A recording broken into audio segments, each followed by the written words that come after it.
my guests I had literally started his conversation on the podcast and I asked him, what's your fight history, your fight journey? He's like, well, I never fought, but I did a lot of sparring. And I was like, oh my God, I cannot be that guy. Yeah. I cannot be that guy. So, it was the Rayhan Ersol, the first talk with him that really pushed me over. And I was like, oh yeah. So I went and I started training like for real, with real fight trainers. And then I got my nose fractured by a 17-year-old Mexican boxer. Mm. And I was like, okay. And the coach was like, you're Don't good. blow it out. Don't You're blow good. it out. No, I was like, and he was like, I think you're good. And so he booked me for my first fight. Oh. And then So it was like a smoker, or was it actually no, like a it full-on- was called the PKB. They call it point kickboxing. That's the league, but it's like a Muay Thai fight, and the rules are just no knockouts. It's for first time fighters or for older people that just want to do a little hard sparring. And yeah, man, I beat that kid up, and then after that, I just was in it, sparring all the time, and then I went to Iowa to the TBA championships, and I competed there. Damn. I won a belt there. Damn. And then I came back and I started fighting around here for not WBC, The world kickbox. Yeah. No, the Muay Thai guys. See, it's been a minute since I've been in it. Because they're still doing that. Because I was WKC. WKC. Is it W? World Kickboxing. What a space cadet. What an asshole I am for forgetting it.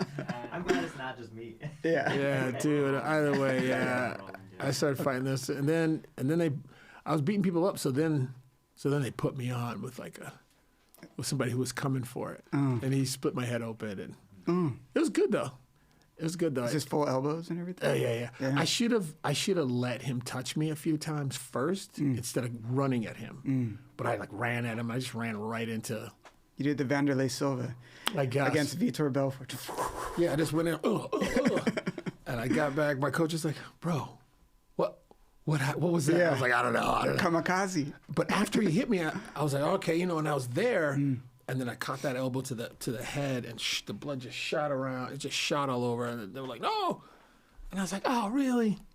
My wife was a little tipsy. She's like, "Oh, you should have." I was like, "Damn, babe, I'm sorry." Like Eddie Alvarez's wife. Oh, does always he? yelling. Oh, yeah. Always yelling for Go, Eddie, man, she jumped up in there. So yeah, that was great, man. Fighting was everything. It just really made me alive. It made it easier for me to just deal with everything. Same. Yeah, especially as an adult, because I came up playing ice hockey, and so I was on traveling teams and everything, and I really loved the competitiveness and the physicality of it. And then I was 35 when I first started doing jiu-jitsu and then started training.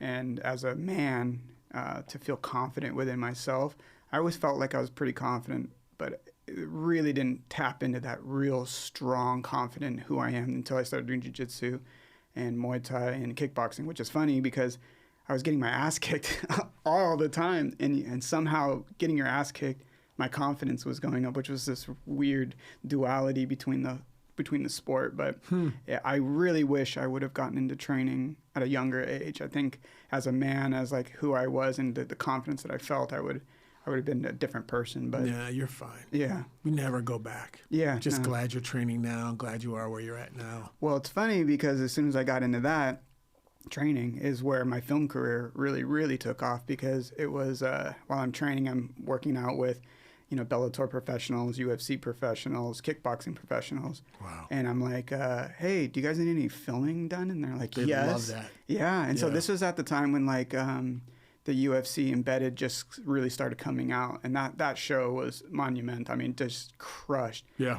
And so I just started showing up and kind of mimicking what they were doing by just getting a nice establishing shot, meeting who our fighter is and just following him around.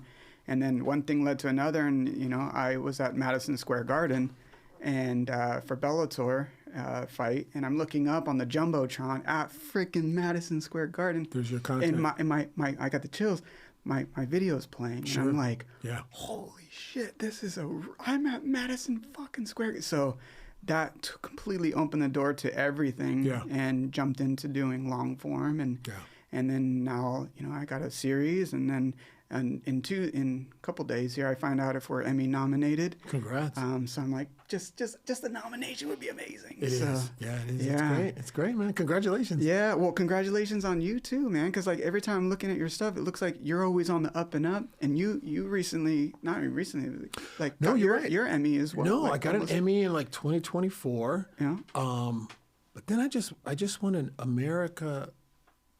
a Cinema Eye Honors Award for a documentary series that I worked on with this incredible director, Lauren Greenfield, and her husband, producer, Frank Evers, following a bunch of high school students the year they went back to school after the pandemic, really exploring life as a teenager in a world of social media. Super interesting series. It was a 5-episode series for FX. And it won, it got a lot of accolades, actually.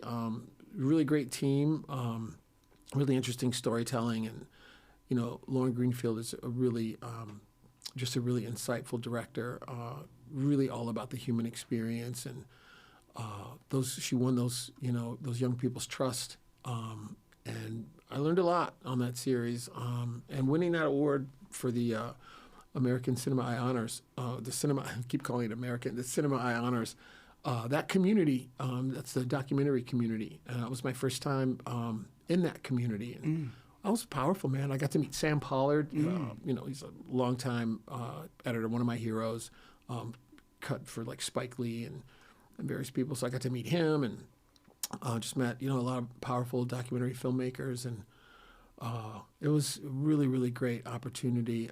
And I learned a lot working with Lauren and with the other team of editors I worked with on that particular series. So it was great. And what would you say would be the differences? Because I got into this wanting to do narrative, and I kind of got pushed into the docu side. And I've been in the documentary space for so long, I'm trying to get back over to narrative.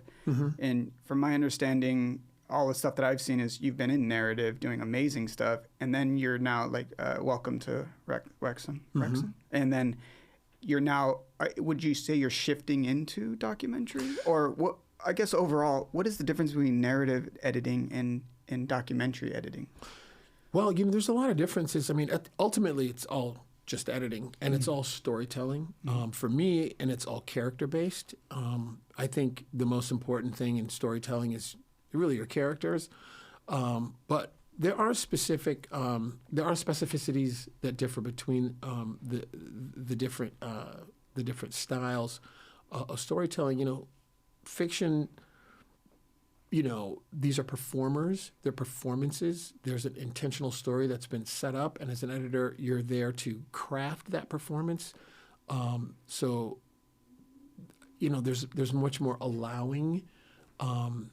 You're creating at a really high level because everyone that's involved in that storytelling, all of that collaboration is really high level collaboration, from the writers, the actual concept, the backstory, the character development. It's all very, very intentional. The cinematographer, where the camera is, the focal plane, where that light is falling, it's all been crafted very intentionally and very specifically, so much so that you don't want to see the crafting in any way. You just want to be in the world. So there's that set of instincts when you're cutting scripted, you know, narrative material, whether it be a film or a television series. And even, you know, narrative film versus TV, there's different nuances there also. You know, in a film, you can sit longer oftentimes. You can allow ideas to develop longer out. Oftentimes, there's a different style with television. You might slam cut harder. You know, you pick up a vernacular, and you honor it.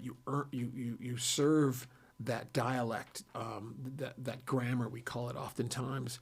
You know, you'll develop signatures with your score, with your music that you continue to repeat. You give themes to characters. There's so many different things going on.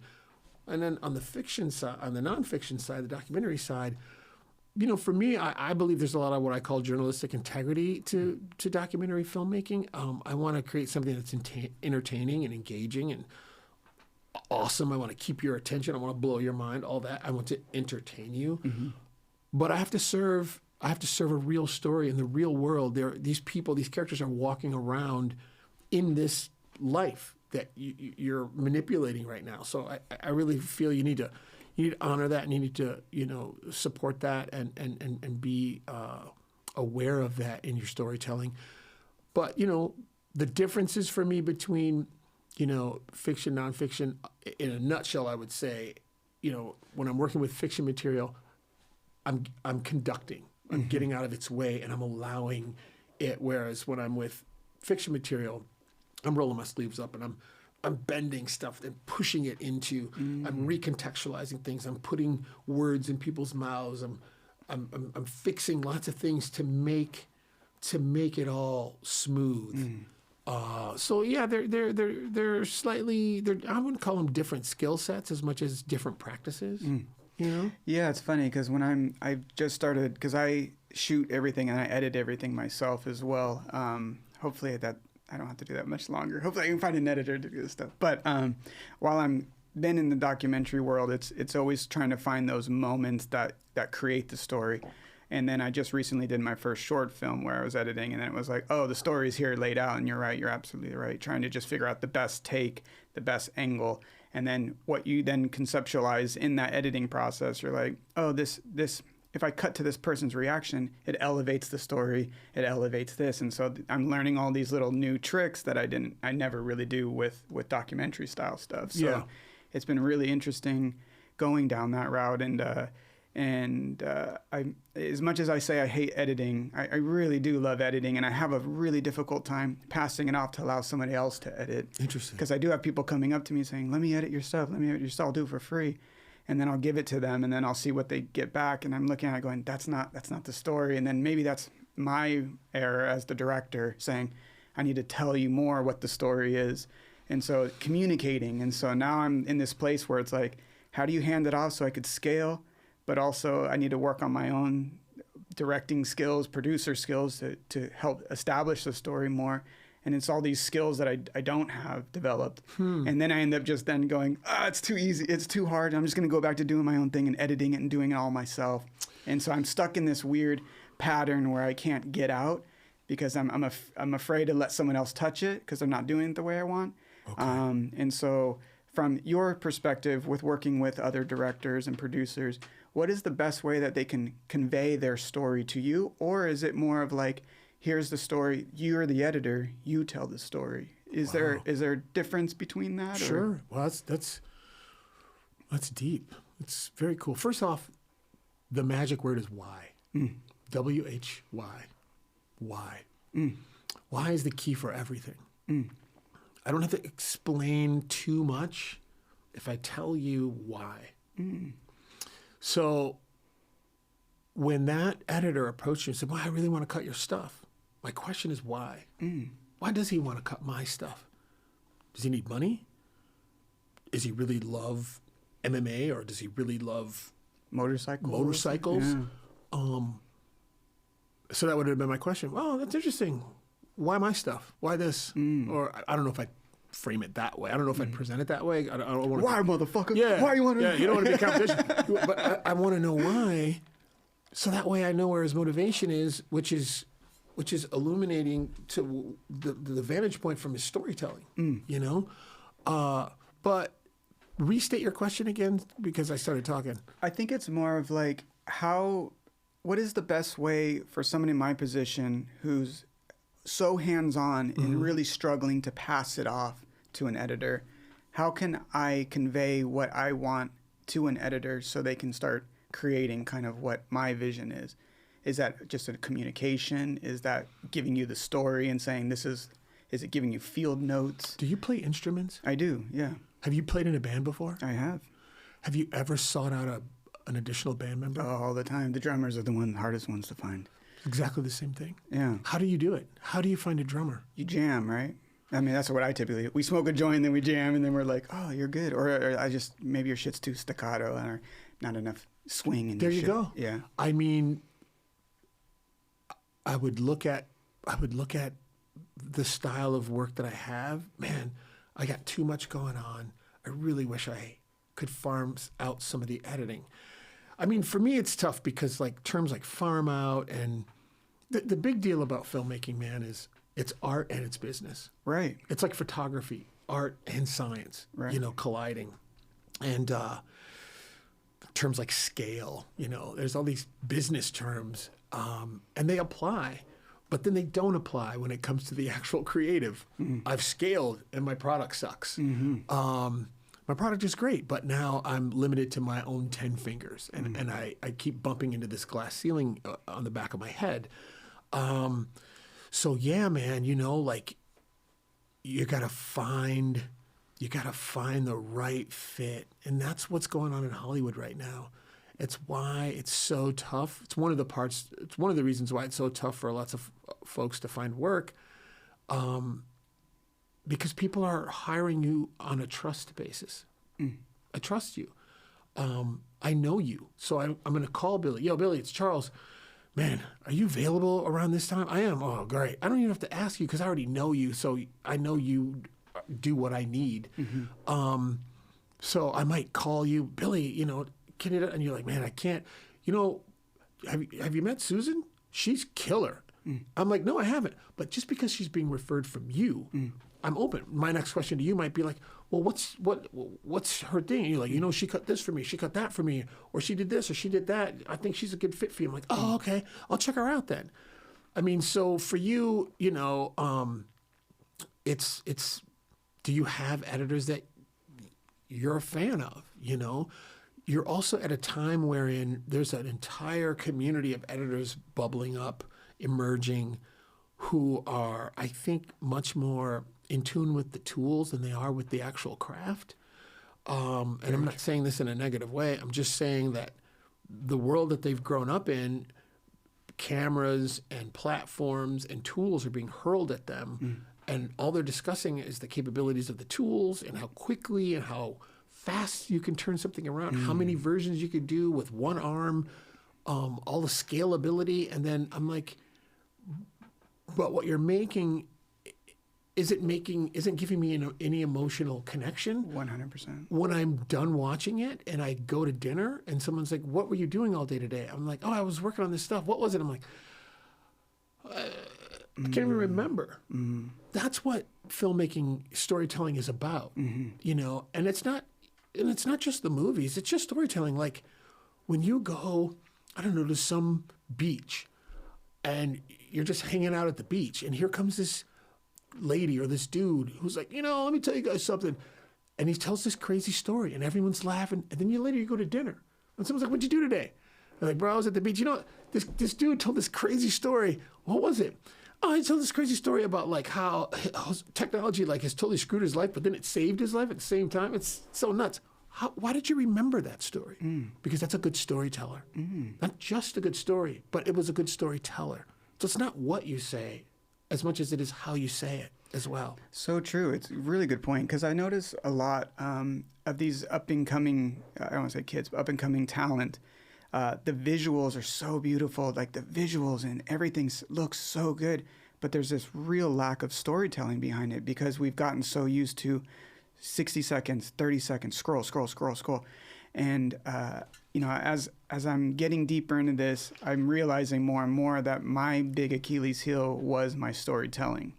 And, starting off in MMA, doing jiu-jitsu and boxing and MMA type stuff, there wasn't much of a backstory other than I start training and I fight and I do this. But go ahead. You just ask him why. That's where I'm kind of getting. And it's funny you say that because I get to this point of where I'm sitting there and we're putting this content out on, I'm seeing my stuff on Showtime. I'm seeing this on Paramount. I'm at Madison Square Garden. Oh, but why? That's cool, man. But why? Yeah, and I love that. And so it really forced me to look inward and say, what am I lacking? And I was really good at montage. I was really good at putting all these fight scenes together, but it just wasn't hitting, it wasn't hitting. And so I realized quickly that it was my storytelling was what was lacking. And so for the last, I'd say 4 years, I've really dove in and really studied how to be a better storyteller. And you can watch all these YouTube videos and read all these things. And a lot of the times it's like, the inciting event, this happens. But then it's like, for me, for so long, it just never clicked. I could understand it, but it just wasn't working within my. And then all of a sudden, it'll click, and then I start realizing that, holy shit, I understand the inciting event. I understand the character arc. I understand the call and response. Oh my gosh, it's all making sense now. Mm-hmm. And since hitting that level, I'm noticing that my views have gone up. People are really connecting to the content. I used to never get people putting comments, this moved me. But now, over the last, I'd say, year, especially in the last 6 months, I get DMs from people that I don't know saying such amazing things of how moved they were. Or this guy recently hit me up this week saying, I watched your documentary on this motorcycle thing, and I haven't picked up a camera in 10 years, and I'm so excited and so inspired by you. Yeah. And I'm getting the chills again. I'm like, that's so cool to me, that storytelling is what is really connecting that. Because the visuals are all cool, they're all the same, but it's that storytelling. And so always will be. Marty Scorsese, he said once, Charles, I don't care how the size of the screen. Make sure you put a good story on it. And that's what it is. That's what everything is, man. It's a story. You wake up in the morning and the dialogue that's playing in your head is yet another story. I'm good enough. I'm not good enough. I'm going to be late. Oh, I can sleep a couple extra minutes.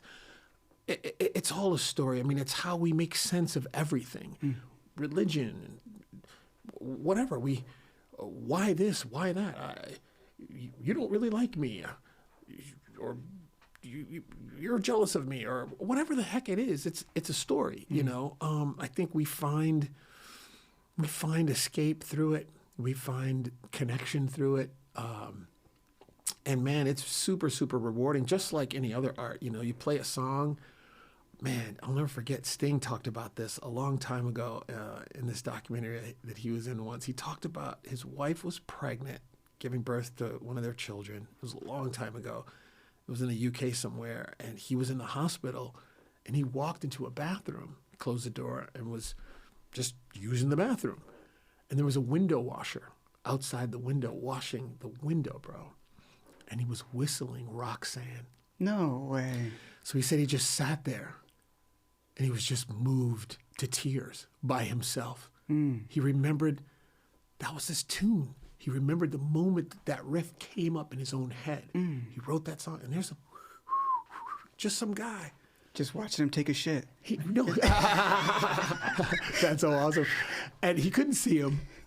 And so the window washer didn't know. Yeah. And that's so cool. Bro, the power of story. So let me ask you this. Because you've won awards for your storytelling.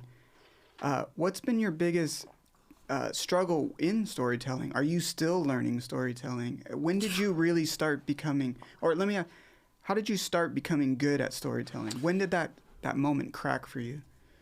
Well, I've been a natural storyteller. I was always a natural. I mean, it's kind of like playing guitar. Like, you line up 6 people, you give all 6 of them a guitar, you give them the same amount of time with the same trainer, and you have 6 different results. When I first started back in probably the early 2000s, I would just make up stuff. Like case in point, like there was a rapper who had a poem. He did this poem, and it was just about man's inhumanity to man. And this was right around the time of 9/11. And I took a bunch of found footage, and I re-edited found footage to this guy's story. And he was like, shit. I still look at it to this day. No way. And so, my background getting into this whole thing, I used to be like a rave promoter way back in the day and a motion graphics artist. And so I was, I've toured with people like LCD Sound System and Jay-Z and all types of people doing like visuals and LED walls. And I used to make that kind of stuff. And After Effects and like Resolume and all this VJ software. And I was a part of that whole world. So I was very versed in creating really cool visuals. But, they had no staying power. It was just cool colors. And that's what pushed me to come to Hollywood and pursue storytelling. I wanted my work to matter, to last. I wanted it to hit you somewhere. When did it click for me? Like I said, I kind of was a natural along the way. I mean, I'll remember one of my my second job ever in Hollywood was for this really great company called World of Wonder. They do like RuPaul's Drag Race and a whole bunch of other reality TV, and I worked with them for a really, really long time. But one of my very first, I begged them to let me edit because I was an assistant editor there. I was like, I want to edit. And they finally let me cut. And they let me edit this series for Showtime and it was within the porn industry. It wasn't like porn, but it was in that industry. So I'm like, yeah, I'll do it. And there was this big fight that happened on a porn set. And it got so bad that the camera operator put the camera down and got into the fight to break it up. And bro, I took the camera angle and I let you see him put the camera down. And then I edited an entire scene just out of audio. And then when he picked the camera back up, the scene continued. And the producer was like, this is brilliant. What? And so it was just intuitive. It was just an intuitive idea because I just needed to tell a story. I couldn't. It was the only way. And so that has happened. You know, reality television was really a great place to like hone your ability to find a story and to bring one like against all odds to fucking figure something out. Yeah. But then along the way, I continued to learn. You know, the time in the 911 universe, I learned so much from the brilliant, you know, showrunners there, writers, collaborating with those directors, and in the team of editors that I worked with there, you know, sharing cuts, going in and out of each other's, you know, cutting rooms, asking questions. I mean, today I'm cutting a scripted pilot right now with some really incredible actors and incredible writers, and still learning. You know, I'm still learning. I mean, case in point, we were just discussing there's like a scene in this like underground hive, you know, and the director shot a lot of these really cool wide shots so you can see the space and almost to the point of distortion. And I, as an editor, I keep cutting in so that I can connect to the eyes. And then he was like, I kind of want to stay out, you know, We talked about it, and once I did it, shit, man, it worked in a different way. You know, and so you're always going to be learning, just like playing any other instrument. You're always going to be learning. I don't think you'll ever master storytelling. I think it always evolves. We as viewers, we continue to evolve. Our minds evolve. You know, I mean, back in the day, Ryan Coogler's company, they're about to redo the X-Files. No, I can't wait. You know, I've been tracking this. And so that kind of thing, like that storytelling back then was cutting edge at that time. And so what they're going to do on that now, are they still learning? Yeah, we're always going to continue to be learning in this craft, I guess probably in everything. That makes me feel good because I think like for me, I always have this thing that I'm so far behind when I look at other people, other creators, you know, other directors, you know, I directed Boogie Nights at, you know, 27 years old. I'm looking at all these other people, editors, I've done this. And I always feel like I'm always behind. Yeah. And I'm trying to get over that narrative because it doesn't do me any right. It doesn't help me progress. And so hearing you say that storytelling is always evolving and you're always learning makes me feel so much better about myself because, like I said, I didn't really start learning storytelling until about 3-4 years ago. And even now, like I said, I'm finally understanding, like I just got my 3rd stripe on my white belt, you know, like I'm just now trying to get a blue belt here. And I think that takes so much of the pressure off and knowing that, yeah, man, like just start learning where you can, how you can, and start evolving and see where it goes. Because, you know, like I said, like all of a sudden it just clicks and I look back and go, oh, 3 years have passed. And I'm now understanding it. And so, and the other point that you said that I really liked, a big part of my growth, my click moment was doing a lot of reality stuff. And so for Bellator, what we would do is during fight nights, we'd have 3 camera guys and we'd just go from all the different training, all the different triage and we see the fighters warming up and they would do the walk. And then we'd film them fighting and we'd film them walk to the medical. And we would just film fight night. And then that night we would sit down and then create just this like vlog essentially, but like really high level vlogs.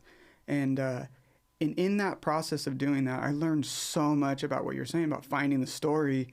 And because it's just off the cuff, you really have to understand when you see a story, how to grab it and how to bring it forward. And that's so helped me out with learning proper storytelling. Yeah. And then of course you're fine tuning it, because maybe in my early days I would introduce something and then never have the payoff. Those are things that I'm learning. Oh, I introduced this idea. There needs to be a payoff. Or maybe I didn't introduce it and I paid off, but I didn't build up to it enough. So it's called unmotivated. Yeah, exactly. And so these are all these things that I'm learning, and I'm going, holy shit, this is crazy. Billy, it's like, this is important. There's a lack of mentorship, man. Huge. What's gone on in the DIY world is the companies, the manufacturers are like, you can do it yourself. DIY, you can do it yourself. Here you go, buy my tool. And so now everyone's learning how to use the tool, but no one's really learning how to perform the craft. In jiu-jitsu, when you want to level up, how do you do it? Mat time and then repetition. Repetition but with whom? With a black belt or a brown belt. Yeah, you're 100%. absolutely right. Yeah. When athletes want to get better, they drill with better athletes. It's true. This is what has happened I'm fearing. I shouldn't say fearing, but that's what I see.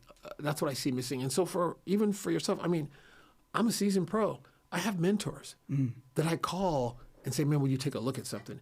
Hey, sister, will you take a look at this? Also, my 11-year-old daughter walks by, my 13-year-old daughter walks by, and I'm like, hey, could you take a look at something? I mean, so that's really where to go. It's having heroes. When I was just out at Oklahoma University not too long ago giving a keynote speech on filmmaking to their broadcast college there, and that was one of the things that I had to really let folks know was I asked those young people. They're like, oh, I want to do this, I want to do that. I'm like, great, you want to edit? No, I want to edit, I want to direct. I'm like, who's your favorite editor? Who's your favorite director? They're like, oh, well, I like One Battle After Another. I'm like, that was a great movie. Who directed it? PT something? Yeah. I'm like, dude, it's like you telling me you want to play guitar and there's no poster on your wall. Yeah. Not really. Yeah. I mean, I think you want to edit. I don't know if... No, you got to do a little research. You have some heroes, And so all of us, I really feel, we need mentors. We need to keep handing it down and reinventing and reimagining how we do it and handing those lessons both up and down. It's, the DIY thing is cool, but all this remote workflow and all this technology and all this individualism, it's making artists, be in their room virtual for so long. I don't even know if they even realize that they're not really connected anymore. I don't know if they know that they don't have a mentor. I don't even know if they think that they need mentorship.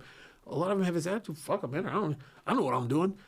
I'll never forget the very first music video. When I first moved to LA in 2007, 2006, I wanted to be a music video director back then. It was already over, but one of the very first narrative music videos that I ever got a budget for that I directed, I wrote the script. It was for this 2-piece rock band, really cool band, Evil Beaver. It's a female bass player and a drummer, and they just play really heavy rock, and they're really great. And I shot this entire video, and it had this whole narrative where she breaks up with this guy and all this other things, and I shot it, and then I edited it, and man, I hit play, and I watched it. And it was so bad that I was amazed. I was like The Room bad? It was just, maybe, I'm not familiar with that one, but it was so bad that I was like, this is impossible. So I got the script out and I was reading it. I was like, kicks open door, throws basket, throws a window. She runs. That's exactly what it says. Yeah. Why is it so bad? Yeah, why? Because you don't know what you don't know. I didn't know anything about composition and framing and color space and depth of field. I didn't know why the background should be shallow. I didn't know why I should be close. It was all flat. I didn't know how to tell a story yet, but I didn't know that I didn't know. That's one of the keys that I've definitely found in filmmaking and in life. I always tell myself, Charles, you don't know what you don't know. I'm like, well, am I am I sucking right now? I don't know, So I just try to like give myself some space for what I don't know. So, And so for somebody who wants to be an editor and they're just starting out right now, what would your advice be to them? What is the best way to kind of start your career as an editor? To start your career as an editor, this is one of Stephen Covey's 7 habits. I would say begin with the end in mind. Mm-hmm. Instead of how do I start my career, tell me where you want to end up. So I want to do feature film. So now my next question is then find out who your favorite editors are, who cut movies that move you to make, not just the movie was great, but enough of the editing that make you say, that was amazing. Like Whiplash, that's Tom Cross. Woman King, those kind of films where the editing is just Twister. That was another one. The editing was masterful on that. And so do you kind of reverse engineer these people's? No, I want you to have an idea. It's like saying to me, I want to drive across country. My next question is, it's a big country. Where are you going? You trying to go to New York? You trying to go to Atlanta? Trying to go to Tennessee? Trying to go to Dallas? I mean, they're all different. So editing is a vast landscape now.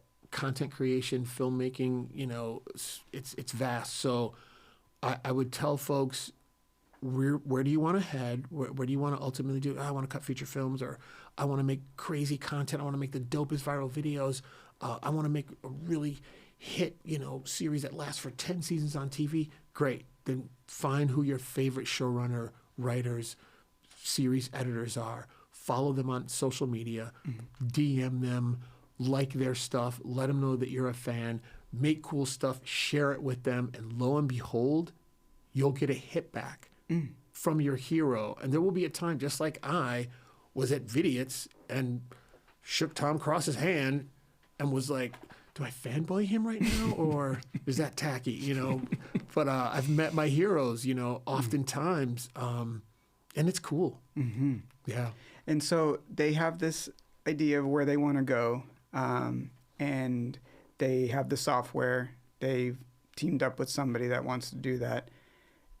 Now, when they sit down to edit, are you using, I guess in this idea, are we using YouTube for learning? How are you learning the skills?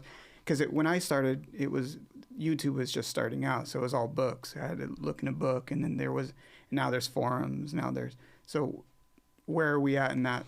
I use both. So again, it's a craft and it's a science. Both. So my edit software is open. I got another page with AI tools. I got another page with YouTube. I got another page with, Google Gemini open. And I'm constantly asking how to do things. So I'm constantly teaching myself the tool. But in order to learn the craft, I need community. So as an aspiring editor, find or create a group so that you can have that community. Find an editing group, take a class, find 2 or 3 or 4 other editors who are aspiring, and make your own group where you meet, where you share your work, where you critique one another's work. Go to the Television Academy website and follow the forums there and listen to conversations, these online panel discussions. But you really need a community, man. And a community can be as little as 2 to 3 people who get together on a consistent basis. Try not to just work in a vacuum. I mean, everyone's not going to be, Steven Soderbergh. I mean, those are the rarities. This is how you get good. You play in a band. You go see other bands play.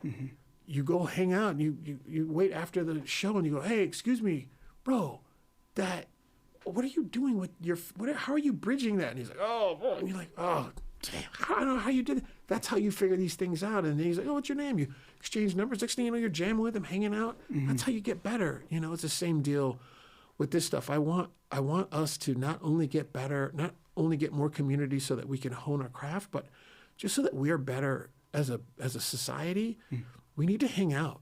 You know, you got to watch out with all this individualism and all this separatism that's going on, separation that's going on. The remote workflow and the tools are incredible. They're awesome. They've allowed me as a father to work from home and grow up with my daughters. They've allowed me to get up at 1 a.m. when I've got like, hair up my ass and I got an idea and I just go in there and put some headphones on. Next thing you know, it's 6 a.m. And I completely re-envision the whole last act of something, you know? So I love all that, but you have to be conscious of the fact that we're human beings and you need contact with other human beings. And as an artist and as a professional, you know, you need community, you need fresh eyes, you know, to give you feedback on your work. And you need to realize that you don't know what you don't know. And hopefully, you know, whatever you're doing, you'll never master it, because who wants to master something and then what are you going to do? That's what they say in jiu-jitsu. Once you get your black belt, you're starting all over again. Yeah, I mean, I love that. I love that if concept. you master it, you're like, I'm done with that. Really? Yeah. So now what? Yeah. So right now, what I'm seeing is we were taught coming up that it's always exposition, shouldn't be forced. And I'm seeing more and more with kind of the storytelling. That's a good question. Yeah, that we're now going where it's so much more exposition, show, don't tell, but now show and tell. And are you seeing that more and more in your editing field, that they're now kind of dumbing down the script, they're kind of dumbing down the idea because people are watching their phones a lot? How do we continue to develop story when people aren't so much caring with the story? I've been kind of... Yeah. I mean, yeah, I see it. In my opinion, it's because of both. It's because the viewer is changing and also the creator is changing too. Again, a lot of people making films just aren't that good. They're just not good. They think that that's cool and it's boring.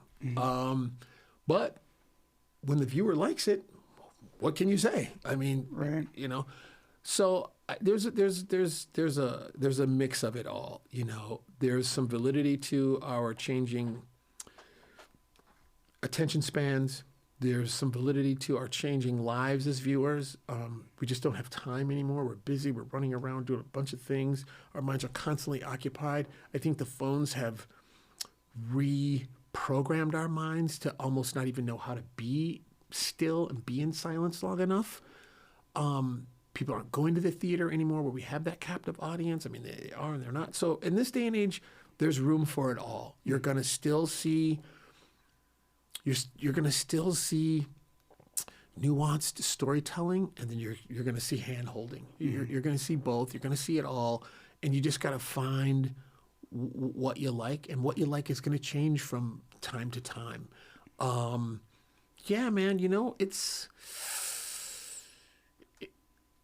And on top of that, if you're missing something out there, if you're seeing too much exposition and you're sick of it, then maybe it's time to write something and produce something that doesn't have that much exposition, so that we could keep, you know, the kind of storytelling going on that allows the viewer to participate, allows the viewer to wonder, to be wrong, to be surprised, to be confirmed. I knew it. You know, these types of emotions, this is why we sit down to watch something, to learn, to be entertained, to be amazed, to be shocked. No. Oh, my God. Don't talk to me right now. Oh, my gosh. I mean, I'll never forget. What was it? I think it was like, what was that series with Jon Snow?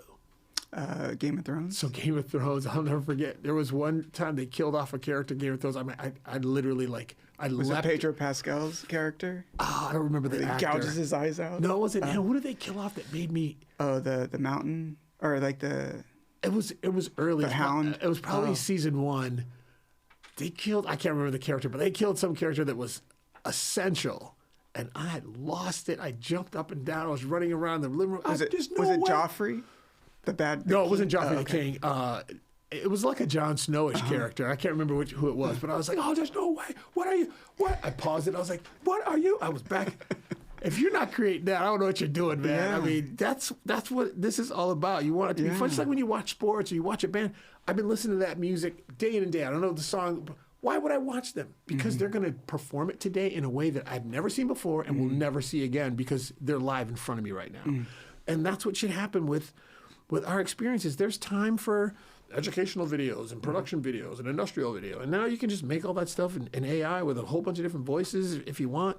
But it's never going to replace like a true human story that has human beings in it. I mean, heck, this AI tech may get to the point where, we're producing imagery right now as you and I speak on this pilot that I'm working on that's pretty human and pretty emotionally effective on me. So, we're there, but like anything, a hammer could be used to build a home. It can be used to inflict pain, so hopefully these are tools that we'll continue to use to create great work, So yeah, I hope that kind of makes a little sense. Yeah, and that actually segues perfectly into where I want to go with this, with the AI talk, because, when VEO came out and all these other ones dropped about, 8-9 months ago, I remember sitting there watching on my computer a video, and then when it really dropped, and then I remember walking downstairs to my wife going, I think I'm quitting filmmaking. I just I don't see how we can compete with that. 1, 2,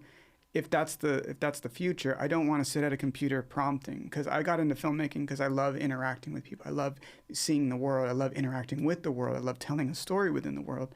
And then, there was probably a good solid month that I was just super depressed. Like I have, rethinking everything. Like I think I'm gonna quit. I don't know how I do this. Yeah.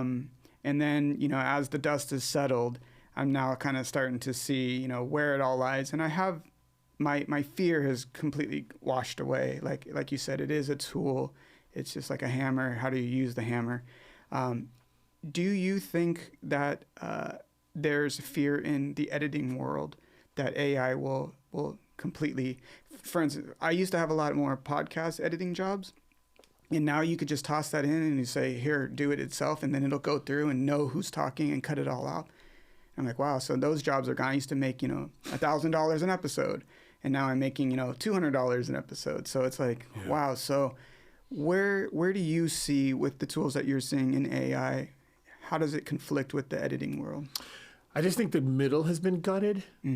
You're either at the high end and you know how to use those tools to really create specific, special things that not anybody can create, or you're making stuff that anybody can create. I think that's what AI has done. I feel like this happened before. When did this happen before, where like the playing field got leveled? Probably like editing, right? Because you went from linear editing to non-linear editing, maybe? Yeah, it was classic. Perfect point. My career, specifically, the only reason I was able to get into Hollywood, I worked at World of Wonder. They gave me my start. They happened to be a place that was very Apple-centric, and so they employed Apple software, Final Cut Pro at the time. I did not know Avid Media Composer. I was not a Hollywood guy. So when I came here, I was kind of locked out. There's no such thing as Premiere. Sony Vegas, all that stuff, none of that stuff existed. But I was a master of Final Cut Pro. When Final Cut hit the market and a bunch of us came around, it rocked the boat. Avid was like, whoa, and there were other Avid editors who had been around for a long time who were like, oh, I can't use this. I was getting calls from people, Charles, could you help me? I was teaching Avid editors how to use Final Cut, and then I was asking them to help me with not only Avid, but just with storytelling in general. My first job, I fired myself off my very first job because I was working for an editor, incredible editor named Kent Beta. He cut Spinal Tap and a whole bunch of other things. I was working for him, and I was hired because he was cutting a film in Final Cut, and I knew Final Cut, but I didn't really know anything about filmmaking. So he's like, oh, I want a match frame. And I go, what? He goes, I want a match frame. I want a match frame here to this clip. And I'm like, you mean you want to get it up into this window? He goes, yeah. And I go, here. And I just did it. And he's like, how'd you do that? And I go, oh, it's right here. He goes, what is that? And I go, that's F. I didn't know the terminology. I didn't know what match frame was. I didn't know what a splice meant. I didn't know what a roll edit. I didn't know what trim meant. And after having enough of that with him, I literally walked over to the producer's office. I was like, bro, I think you probably need to, I should probably like not work for him because I don't. And he goes, man, Charles, it's really cool of you to do that. I was going to come talk to you today. I appreciate that, man. I'm still friends with that producer to this day. I'm still friends with Kent Beta too. But I say all that just to say, yeah, man, these tools, they do level the playing field. They change the dynamic, but it doesn't change the game. I think right now with AI, like there are levels of AI, you could jump into like Dream Machine or Chat GPT and you can prompt an image. You can prompt a model to create an image for you, but to really create really realistic cinematic stuff where you can control it and I can insert you into the scene and make you actually direct you. You need much more robust platforms like Comfy UI and VMers that employ all of the different models that are constantly evolving and changing. I mean, minute by minute. The GUI interfaces are node based. Well, VMers isn't node based. VMers is still prompt based, but Comfy UI, it's a node-based interface, so it's not every time Dick and Harry's not just going to roll in there and figure that out. Installing it, administering it, you have to do some code lines. You have to jump into like terminal. This is when you see those weird PC guys that like, I built my own computer. Those guys, those folks are the ones doing this kind of stuff. A lot of people with true VFX backgrounds are doing this kind of stuff. I mean, from what I've seen in the industry, it just seems like, as always, you just have to create at a high level, And I think now Hollywood is, as always, they just are trying to create at the highest level. And I think us as content creators, as filmmakers, storytellers, we just want to be creating at the highest level to differentiate yourself from the norm. If anybody could walk in and prompt, how special is your work really, you expect it to really be? There should just be no way. It has to be something that's more powerful than even real life would produce. Otherwise, why am I going to stop and sit there with my eyes open and watch it all day? It's got to be even better than reality. True. And we can surely do that now with AI. Like, for me, I'm cutting this scripted pilot, and the director and producer we're all working together. It's just a really great combination of us all just really working together at this thing. And the imagery that we're generating it's mind-boggling. But we still know that even with what we're doing, we still need to notch it up. It needs to be notched up to a level that you cannot touch. So once we get our pass all the way finished, we're still going to reach out to some other really high-end VFX artists who really know how to take AI to manipulate it in a way that we don't, so that what we put on the screen is just completely undeniable. That's a key word. I got that word from one of my mentors, just super talented editor, James Wilcox. He's right now, I think he's cutting, he's still working in the Star Wars franchise right now, but that was one of the words he got from his father. I got it from my dad too, but James gave me that word, undeniable. And I think that's what it has to be. I mean, even when I'm editing, I'm doing pass after pass after pass because I'm just trying to make the cut undeniable. Is this really the right cut? I'm going to try this, I'm going to try that, I'm going to try that, I'm going to try this. After I've tried it all, I'm like, nah, this is right. I walk away, I come back, still feels good. You come in the room, I want to try some stuff. I'm like, sure, no problem. We try a whole bunch of things. I'm pretty confident you're probably going to end up where I was, but you never know because, as I said, I'm never going to master it. Lo and behold, this person comes up with some idea, and I'm like, what? We lift this thing out, and like, oh my God, we don't need any of this, do we? Whole thing gone. That's what happens. That's so crazy with how I'll do the same thing, and I call it auditioning. Auditioning so many different looks, and finally you sit on one, and then at 3 a.m. while you're using the bathroom, you're going, no, it's this, I got to do that. And then do you wake up in the middle of the... Oh, all the time. Dreaming it. All the time, yeah. And especially as I get deeper and deeper into the cut, which brings me to the next question is, how do you stay inspired when you're on these long... Because I really struggle with being inspired when you're 200-300 hours into something. I think that's a subjective question. I think everyone's going to have a different answer to that. Like for you, your training sessions may be your way. You may be a person that needs to break away. For me, I don't know. When you say that, you mean like long single sessions? No, I mean like over the course. Yeah, over the course. Because for me, I've learned to hack myself to be inspired by something that I've been looking at for 200, 300 hours. I've been editing this long feature thing, and I'm like, what I do is I find a scene that I really like, and then I always start my session off while watching that scene. And it's just maybe a 2-minute scene, 1-minute scene, and that just gets me inspired for that. Or what I'll do is I'll listen to a song that I know, and I have a playlist of songs that gets me inspired, and then that usually revolve around this project. And it might not even be a song I'm using because I can't licensing, but I'll listen to a song to help me get inspired. But typically my main hack is find one scene that I just absolutely love and watch that. Start your session by watching it, and then you're like, oh, fuck yeah, I'm feeling good about this. Fall and in then love I go with it into again. yeah. No, for me, I'm a hunter, so I'm always after it. And if the cut is it's still free in the wild, I'm trying to rein it in, man. I just love what I do. I just love it. I'm just always after it. It's just who I am. I think you'll get a different answer from everybody.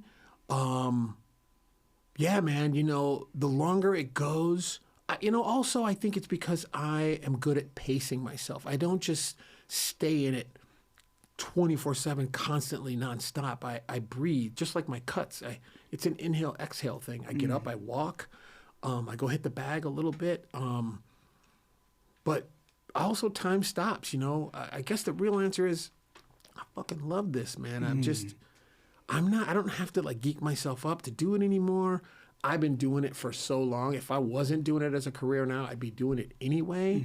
That's why I'm so blessed, because I was able to align my passion with my vocation. So I've been sitting in front of a computer, man, until 3 o'clock in the morning, probably as early as the late 90s. And it's still happening. Same. It'll probably still keep going. Do I want to be learning AI and all that stuff at this juncture? I mean, on paper, if you asked me that, I'd be like, no. But then you come by my house, you're like, there you go. You're messing with AI again, aren't you? I'm like, yeah, I know. Look at what I just did. So, yeah, I'm just always after it. And then the last piece of it is, man, it's that victory lap, bro. I mean, I'm a dork, dude. When this pilot, I'm not going to lie, it's so sexy that I just sit there and I just watch it over and over again by myself. That's the best. My wife is walking by the cutting room. She's like, dude, would you please put your headphones on? And then I just can't wait for you to get over. I can't wait to send you the link. I send the links to people and I'm looking at my phone. We send links out in frame.io. I'm like, have you seen it yet? And when they text back, mind blown or whatever, I mean, that's the best feeling. That's why I do it. It's the same reason you write a song, or the same reason, anybody does anything, you go to fight. I mean, yeah, you're doing it for yourself, but man, when the crowd roars, your coach says, we did it, you grab the opponent off the ground, you good, man? Hey, man, thanks, I mean, that's what all this stuff is really about. So for me, I don't have to get after it. I've worked with other assistant editors, and I've asked them, or they said to me, yeah, I mean, I can edit. I think. I'm like, oh, really? Yeah, no. I don't say nothing to them, but in my head, I'm like, nah, dude. Yeah. You got to want it more than that. Yeah, it's so grueling, man. Physically grueling. Maybe I don't have the proper seat. I know I don't have the proper chair and the proper everything and the stand-up desk and everything. That's probably another thing. But I did build that too. It has to, because now as I'm getting in my 40s, it's now the body has to because I was watching recently, we were filming this new Origins motorcycle series, and one of the guys, he's 27 and he's cranking out this beautiful motorcycle content. Shout out to Josh. And he's editing on a laptop with the click pad. And I was just looking at him the other day when we were filming. I'm like, oh, those good old days where you could sit in front of a laptop trackpad. You still can. No way, dude. My wrists, my back, my neck, my eyes. No way, dude. I'm so in pain. And even now at my desk, I have the nice ergonomical everything. And even then, after 6-8 hours, I'm just really? My body just. I'm good, dude. I mean, and nowadays, so I'm a Lucid. Are you familiar with Lucid Link? Lucid Link? No. Dude, I'm a Lucid Link customer. It's like a cloud platform. Oh. Bro, it's so dope. So I have Lucid Link. So now my projects, I put them on the Lucid Link cloud. And even though I'm working at home, I'm still remote. So my laptop is set up for that too. So I can go anywhere and just work. And that change of pace. Interesting. Sometimes I just take my laptop and I just go to a cafe and put my headphones on. I put white noise in my headphones. Yeah. And I just rework a scene, but in a new environment, just to break that, just to break the cycle. I don't want to get in a rut or in any sort of cycles. Yeah. I've brought my computer with me to my daughter's soccer training. And while she's training, it's just being in a different environment. And we just have technology now where, like, to have a cloud platform was like a big deal. I pay like $32 a month or something for that space. It's like nothing. Interesting. And so, like, even this pilot that I'm working on, that director lives in Arizona. They shot the material, all this high-end stuff. He sends me a Google Drive link I go, bro, I'm going to invite you to my Lucid Link. You can drag and Let drop me that show you stuff. how to do And he's this. like, what? And I invite him. He drags. Then he calls me. He's like, bro, what is this? And I go, yeah, because he owns a production company himself. Wow. I go, dude, you're not using it? He's like, no. I go, you have no cloud platform in your workflow at all. He's like, no. I'm like, Yeah, dude, I don't either. there you go, man. You should check in Lucid Link, Yeah. especially with what you're doing, because it is a game changer. Yeah. I mean, you will sit there and I don't care, Media Composer, Premiere, Resolve, whatever you want. It's just cloud. He's like, all right. And you're just like, oh, let's jump in. You open the thing, he opens the thing. You guys are looking. Wow. You're working together. Yeah. And that's what you want to do, because you're trying to scale and you're trying to expand and stuff. So Lucid Link is definitely something. Dude, we just live in a time right now where the tools are just accessible for everyone. If you're an editor, anything, and you're at home like, oh, the industry's fucking falling apart, my life is falling apart, you could be correct, but you need to hurry up, shake that off, and figure out how you're going to respond. It's like anything else. Somebody keeps slapping you. Are you going to take another one? Are you finally going to block? You're going to move your head out of the way? Or are you going to just keep standing there getting slapped, complaining about it, you know? So you got to react. You got to do something. I got kids. I don't have time. I can't fail. And I can't show them that either, you know? So. Smart.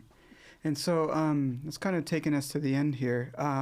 What anything you want to shout out, or projects that you're doing that you want to help plug anybody to? Yeah, sure. I mean, like I've been fortunate, you know, to go back and forth between, you know, fiction and nonfiction storytelling. Right now, I just finished a feature-length documentary with some incredible people. This great director, Sienna McLean LaGreco, and the subjects, Resma Menachem, Orlando Bishop, and Bayo Akomolafe. It's a feature-length documentary called 3 Black Men, and it follows these 3 thought leaders, the author, and it's just really great guys. It follows these 3 brothers, and they retrace the transatlantic slave route. Wow. They go from LA all the way back to Brazil, and then to Ghana, Africa, to like a slave dungeon. Wow. And I'm going to tell you, man, it's not one of those, whoa, poor black me and evil white you. It's like some like transcendental cosmic humanity shit. And it's like, they reframe, they recontextualize the entire slave trade. They recontextualize like all of civilization for me, truthfully. I'm super proud of this movie. I can't wait for it to finally make its way out. It's having its very first screening right now as we speak in Minneapolis right now. But it's called 3 Black Men, spelled out THREE. You can find out more about it at 3blackmen.com. You know, Fugitive States Media is the company behind it. You know, super, super dope. I hope we can continue to see more films about the human condition, about culture, about identity, that are not shrouded in politics, shrouded in opinion, shrouded in some loaded, divisive agenda, other than really just exploring it and then calling a spade, like just being honest and truthful and hardcore about it. I mean, you know, there's some shit that's just, you're right, it's some difficult stuff that has gone on. And you tell me something beautiful that doesn't accompanied by difficulty. Like, you ever seen what it's like to give birth? Well, it's quite a beautiful thing, but pretty fucking messy too, you know? And that's just how life goes. Aside from that, I just worked on a really wonderful celebrity documentary that I can't talk about, so we won't bring that one up until that comes out. What else? Working on the pilot. Can't talk about that. And then social studies. Yeah. So those are the things. Yeah, I'm still working with my agents on some new projects coming up, but I haven't landed those yet. So I'm fortunate enough to be working on cool things, but unfortunately can't really talk about them. But yeah, Three Black Men, I could talk about that. That one's out. It's surfacing, but you can definitely learn about it, and you can follow it on social media when it does come out. And I think it'll be really, really interesting viewing for folks. One spoiler, like literally, like this guy Bio, he like completely reframed like the whole purpose of a slave ship. And when he does it, you're like, whoa, wait a minute, he's right. And I just hope that all of us, black, white, red, brown, whatever, I just hope we can just start to figure things out, figure a way to like understand our own identity, celebrate our own identity, own our own identity without being intimidated by someone else's and trying to put theirs down. I'm a big lover, but at the same time, just like you, if we have to shed some blood, I'm down for that too. You know what I'm saying? I don't give a fuck. I keep it real. But yeah, that's about what I got going on. Yeah, I appreciate it. So I just want to say thank you so much for taking the time to come on the show. And again, thanks for having me. Getting to meet on social, and this is our first time face-to-face meeting. Yeah, that's great. And shout out to Brian Michael Smith for the big shout out to Brian Michael Smith. That was so wicked seeing him on your podcast. He's super inspiring, just really brilliant actor. And when he talked about his whole renegade posse, I'm like, that's the kind of stuff I was telling you about. You just gotta you just gotta follow your heart. You gotta get stuff done. You know. So yeah. And congratulations to you on the podcast, man. I hope this sticks around and keeps going. We need it. We need a real voice. I think you have a really great perspective. I love how like you're on the level with the rest of us. You're just like you're trying to figure this shit out too. So thank you so much for having me, and thank you for creating this vehicle for us. We really need it, and we appreciate you. Trumpeting our long hours and our life passions here, you know. One love. Appreciate you, brother. Thanks, brother. Cool.